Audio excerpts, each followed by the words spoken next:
So my final project for plate tectonics is kind of all over the place because arrow's gone in a lot of different directions. But so it all starts with Alfred Wegener. So he's the guy that kind of came up with the idea of plate tectonics, and that there's a plate under each continent and that they collide. And then so it goes over to plate tectonics, and that is basically the fact of that plates go together and separate and slide past each other. And then it goes down to earthquakes, and earthquakes are caused when when plates interact.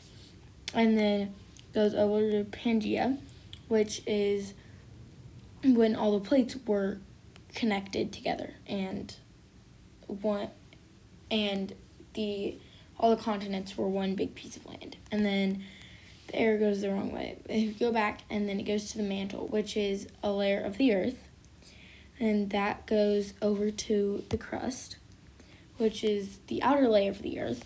And then it just goes through layers of the earth, because that's what all of the inner core, outer core, mantle, and crust are all part of. So then it goes out to outer core, then out to inner core, and then it goes over to solids. So that is what the crust is made out of. It's a solid.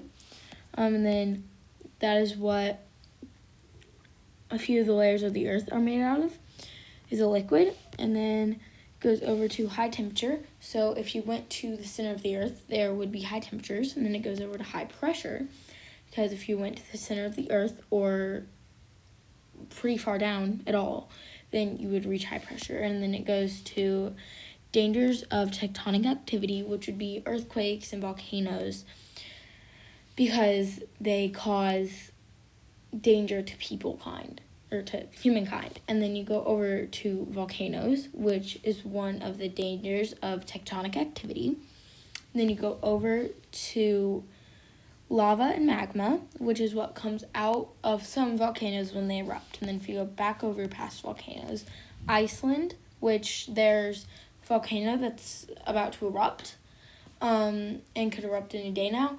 And then it goes over to mountains, because that's another way, that's another form of plate tectonic activity.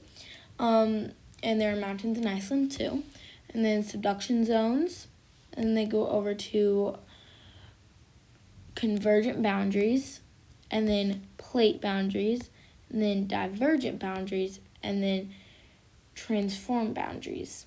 And then you're back to earthquakes, then you go back through here down to Iceland. So Iceland is an example of plate tectonic activity. And so with all the mountains and the volcanoes and the craters, those are examples of tectonic activity. And then I am so smart.